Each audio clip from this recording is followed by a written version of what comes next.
Okay, so welcome to what is our first episode of a show we're going to try to do called, we're going to call it Kingstowne Comment. That's a working title. And what we're going to try to do here is talk about things that are happening in the community that may not be communicated very often or are important we really want to highlight. So, Tony, what do you hope to get out of the show? Well, I hope to educate residents and get a lot of listeners that are interested in learning about Kingstown. And I should probably, maybe we should actually introduce ourselves. So, my name's Matt. I'm the communication specialist in the office. My name's Tony Johnson. I'm the general manager. And I'm going to have a rotating guest on here. So, today it's Tony. It might be Tony a lot, to be honest, but I'm also hoping to get staff members or volunteers or people from the community. And our goal is to get on here about once a month. I don't want to promise once a month, but that is our goal.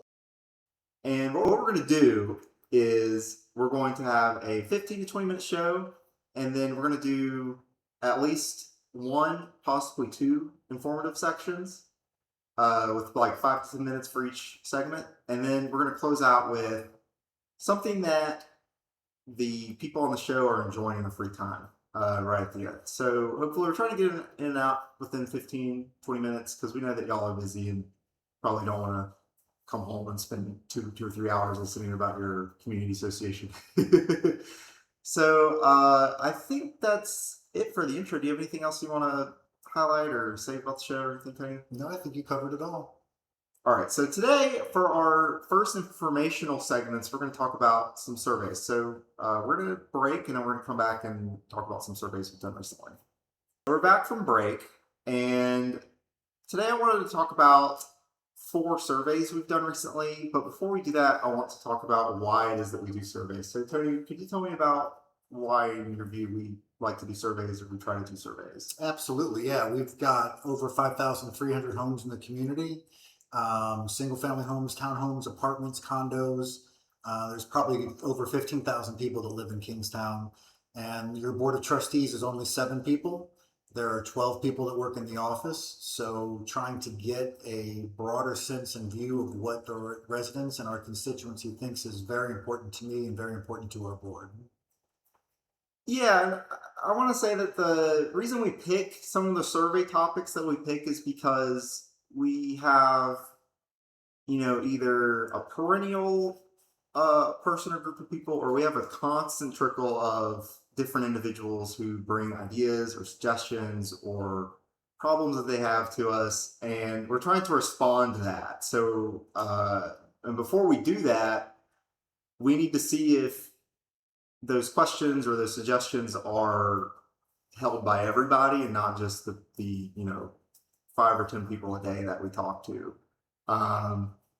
So and we get that question a lot. I will say in the last survey we did, I'll take slight umbrage that I had some comments say that staff just likes to sit in the office and make up things to do, and we try not to do that. It's we have a pretty constant trickle of people who are asking for something, and it's better that we ask the question now instead of trying to change something or do something without trying to get consensus before we do that. So we're going to talk about 4 topics that we've recently asked about. So the first one was a few months ago. We did a survey about EV chargers. Tony, could you tell me a little bit about that? Yeah, so this was actually part of the Charge Up Fairfax program. It's a rebate program for communities that install electric charging stations in their community. And one of the steps was to do a survey of the community. So we did that, and we found that there was some demand, certainly in some communities where people have neighborhoods that have garages or driveways, seem to have more cars that have electric cars or plug-in hybrids, but those are homes typically are more suited for them the way our rules are written. So that's kind of why we did it. Yeah, and it's also, I should say, it's also part of our strategic plan to look at EV chargers this year. The car market is changing a lot, and community associations are also changing too to accommodate that. And we weren't sure if that was something we needed to do here. Something else that we found in the survey is that people generally do not want to give up difficult to find parking for EV charging spaces. So that's going to be kind of tough for us to square. We also looked at if we should do EV chargers at our community centers. We brought that to the board at our last board meeting. Tony, what did they say about that? Yeah, so, again, there was some support from the survey, but as you said, no one really wanted to give up any parking in the neighborhoods for it. And parking at the centers is pretty tight too, particularly at the Snyder Center and at the South when the pool's in season. So at this point, the board decided not to pursue installing EV charging stations at the community centers or in the neighborhoods. Yeah, and it's something that we're going to still, even though we're not doing it right this second, something we're going to still keep informed about. It's possible that demand changes, technology changes, everything changes, right? But definitely not anytime soon.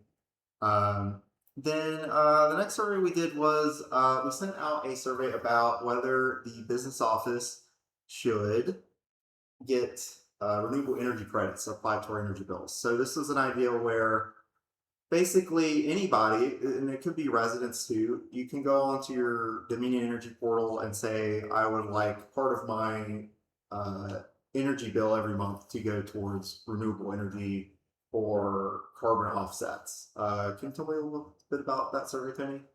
Yeah, so this is a perfect example of what you mentioned. We get a trickle of these requests throughout the year from our residents. It came up at our annual town hall. It came up at the annual meeting. What is the community doing to be more green? And so this was a suggestion that we look into, and we thought we would. And boy, did we get a response. We got a good response from the folks. People were certainly not willing to pay any more for energy credits or for green energy. But hey, we don't know if we don't ask, right? Yeah, I mean that's the important thing is that I think that sometimes it comes across that when we ask questions in a survey, it means that we've preordained that something is going to happen, and it's not. We genuinely just want to know the answer. This one went out. We expected it to be a little controversial, and it was very controversial. We had about 3/4 of the takers say that they were absolutely not interested, and it was so hot with some of the messages we were receiving that we pulled it a little early because we didn't want it to fester a problem in the community. So those are two. We're going to take a short break, and we're going to come back and cover a couple more recent ones.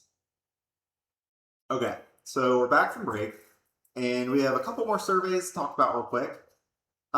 So we did a survey about the gym hours. So this is another request we get. We had several people reach out about this independent from each other. Is that correct? Yes, it is. And recently, and then throughout my years here too, I've been here for 6 years, and this has come up a couple times each year. Yeah, and so what we asked was, should we extend more gym hours on Saturdays and Sundays? So right now the gyms are open from 8 a.m. to 7 p.m. on weekends, and during the week they're open 5 a.m. to 9 or 9:30. So we wanted to see if we should be offering more hours on the weekends or if we should just match all the hours. And we only sent this to people who use the gym. So a lot of people probably didn't get this survey. That was by design. We wanted to hear from people who use the gym regularly or are likely to use the gym regularly. So Tony, what did we find on that one? Yeah, there was interest in opening earlier on the weekends.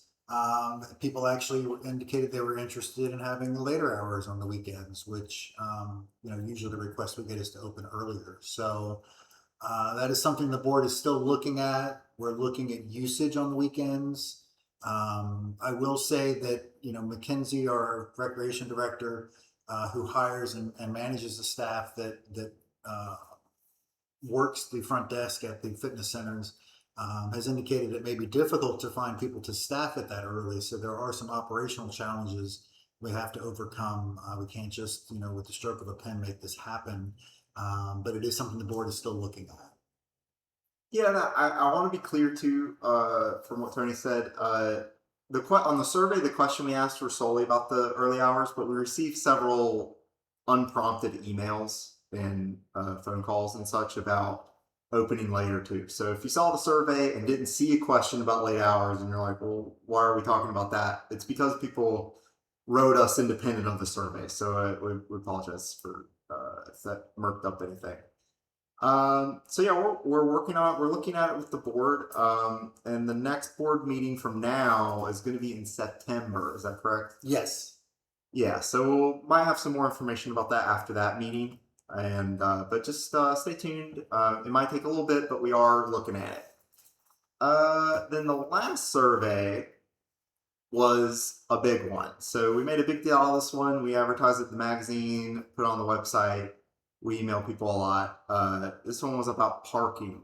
Tony, could you tell me a little bit about this parking survey? Yeah.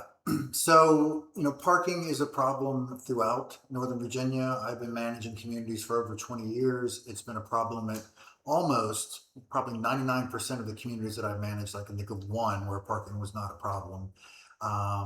So parking is an issue throughout Northern Virginia, throughout the greater DMV, and it's certainly a problem in Kingstowne. One of the root issues of the problem we have is folks that are parking in visitor parking or guest parking or unassigned parking and leaving vehicles there for extended periods of time.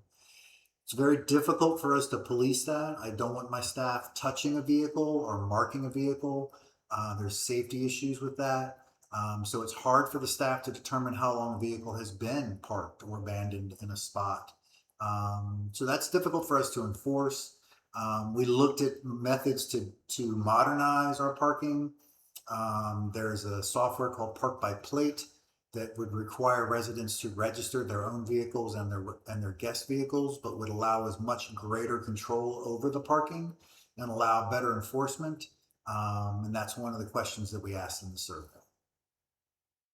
Yeah, and the reason that we're looking at that is again, it's the constant, you know, I would almost say a chorus of people who say, "Hey, parking is really bad," or "Parking in my neighborhood is really bad," or there are specific people that are abusing the parking system in ways that are tough for us to manage with what we have now. I asked Jeremy, our covenants manager, about how many people or how many complaints we get about parking. He said that most of the complaints that we get in the office are related to parking. Most of the written complaints.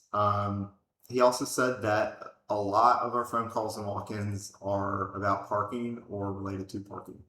So, just to let you know, that's the reason that we were looking at this. Now, what we found in the survey that we did was that people in general are not unhappy with parking or parking enforcement. What we found is that there are concentrations of neighborhoods, or the people who are unhappy with the parking are very unhappy with the parking, or there's a very specific situation that makes them very unhappy with the parking. So it's going to be tough to square that with, at the same time, there are 20 or 30% of the communities deeply unhappy with the parking, but 80% of the community said that they don't want us to do any of the extra enforcement stuff. They don't want the software. They don't want strict registration rules. They don't want extra fees. They don't want to pay more for enforcement. So we have to figure out how to thread that needle. We found that a majority would likely support decreasing the amount of time that someone could use guest parking. So right now, guest parking can be used for 15 days uninterrupted. It's not considered abandoning or storing a vehicle. We found that there wasn't a consensus on how long that should be. We offered 1 day, 3 days, a week, 15 days, and there wasn't a single option that was popular with everybody. But we found that more people were likely to say something shorter than the current policy, 15 days. So that could be an opportunity to look at something, but then we get back to the how do we enforce that? How do we do that fairly and also that will in a way that will hold up in court? Uh, do you have anything else you want to say about the parking or anything you saw in the parking plan or not the parking plan? I'm sorry, the parking survey. The parking survey, just that the board will be looking at that. We'll get it out to them and the public, if not before this is broadcast, shortly thereafter. And they'll be reviewing it at their September meeting.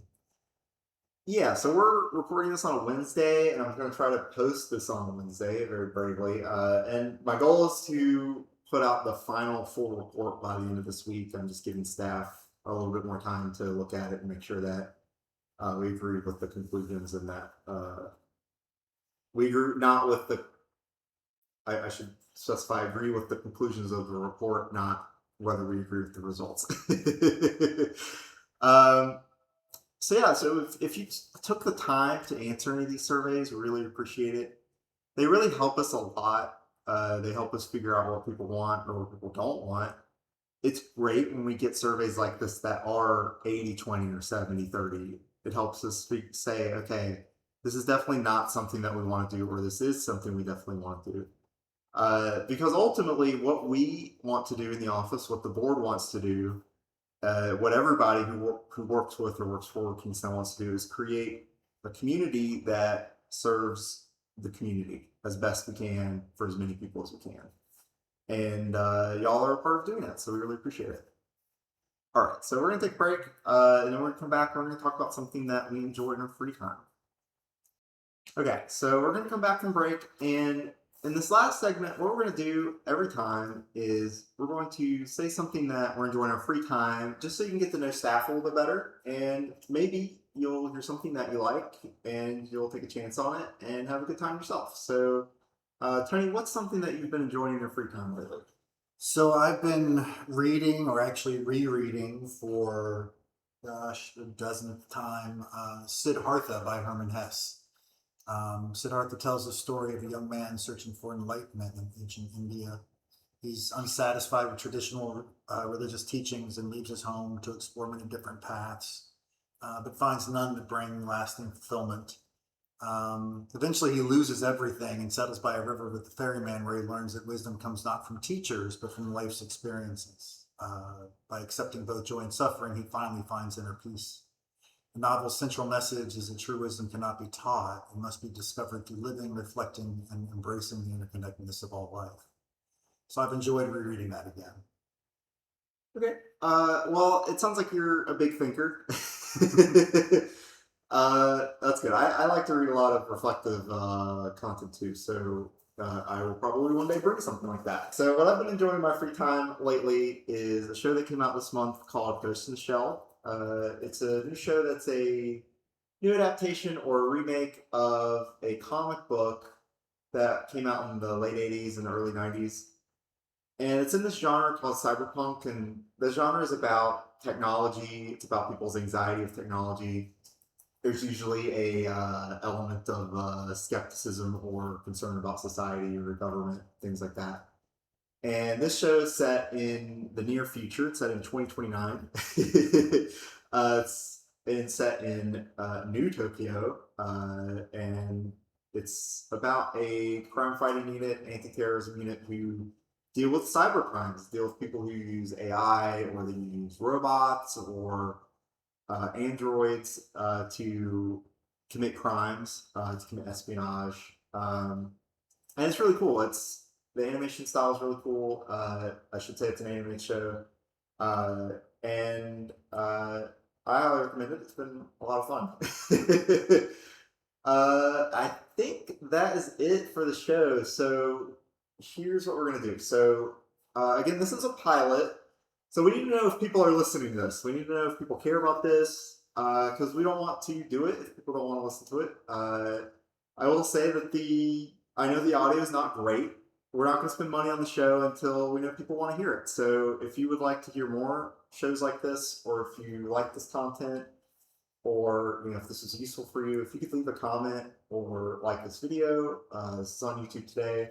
but we're going to try to explore the formats again. If we keep doing the show, we'll try to get on Spotify. We'll try to get on the Apple Podcasts or whatever other platforms there are out there.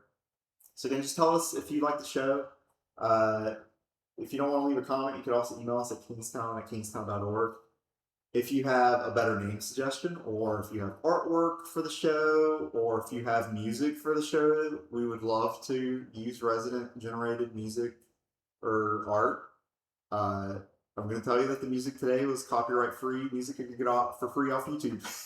So it's probably not very good. But hopefully we'll invest some more time in this if people like it. So just let us know. So thank you for listening. Tony, do you have anything else for us before we leave here? Just thanks for listening, as Matt said, and to quote what I hear coming out of my son's room all the time, smash that like button and hit subscribe, please. Oh boy, all right. Okay, all right.